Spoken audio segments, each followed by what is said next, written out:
আজি মোৰ কাৰণে বহুত বিশেষ দিন। আজি 1 এপ্ৰিল বুধবাৰ। আজি সাতমহীয়া ভাত পিঠা দিয়া পৰ্ব। এইটো আপোনালোকে জানে চাগে কি কাৰণে দিয়া হয়। এইটো উজনিৰ ফালে এনেকুৱা ভাত পিঠা দিয়া নিয়ম আছে। আমাৰ নগাঁও ফালে তেনেকুৱা নিয়ম নাই নেকি, মই খুব সম্ভৱ গম নাপাওঁ। কিন্তু আমাৰ ইয়াতে দিয়ে যোৰহাটত।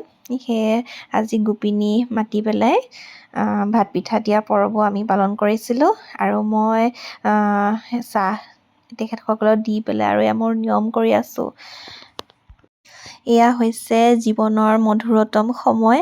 মানুহে এই দিনবোৰৰ কাৰণে কিমান অপেক্ষাৰে বাট চাই থাকে নহয় জানো। প্ৰতিগৰাকী বিবাহিত নাৰীয়ে গম পায় কিমান অন্তৰত একদম নুবুজা এটা সাঁথৰ হৈ থাকে নহয় জানো।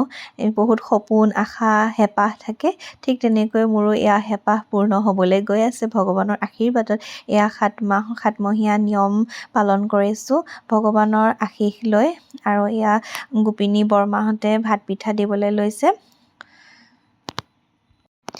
দৈ, গাখীৰ, ভাত পিঠা আৰু চেনি, গুড়, মিঠাই এনেকৈ দি পেলাই খাব লাগে। খোৱাৰ পিছত আৰু যিখিনি খাই খাব আৰু খোৱাৰ পিছত, আৰু যিখিনি মানে খাব মন নাযায় সেইখিনি বাহিৰত মানে গৈ পেলাই থৈ আহিব লাগে আৰু পিছলৈ ঘূৰি চাব নালাগে। তেনেকুৱা এটা নিয়ম আছে, সেই নিয়মটো কৰিলোঁ। আৰু আমাৰ ভাত খোৱা পৰ্ব এতিয়া চলি আছে।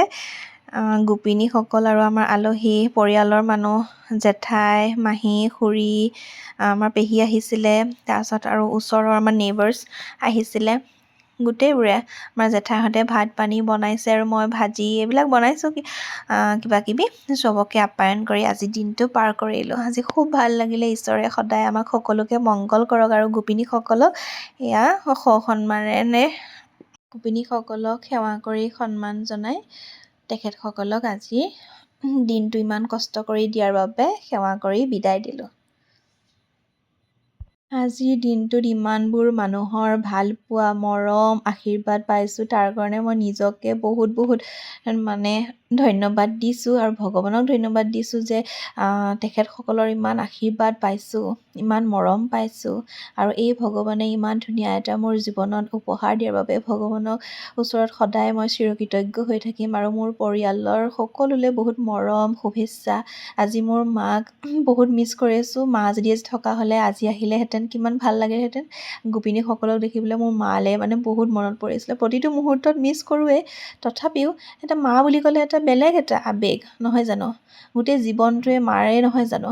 সেইকাৰণে বহুত মনত পৰিছিলে। তথাপিও নিজকে অলপ সহি সামৰি আৰু এই দিনটো আজি পাৰ কৰিলোঁ।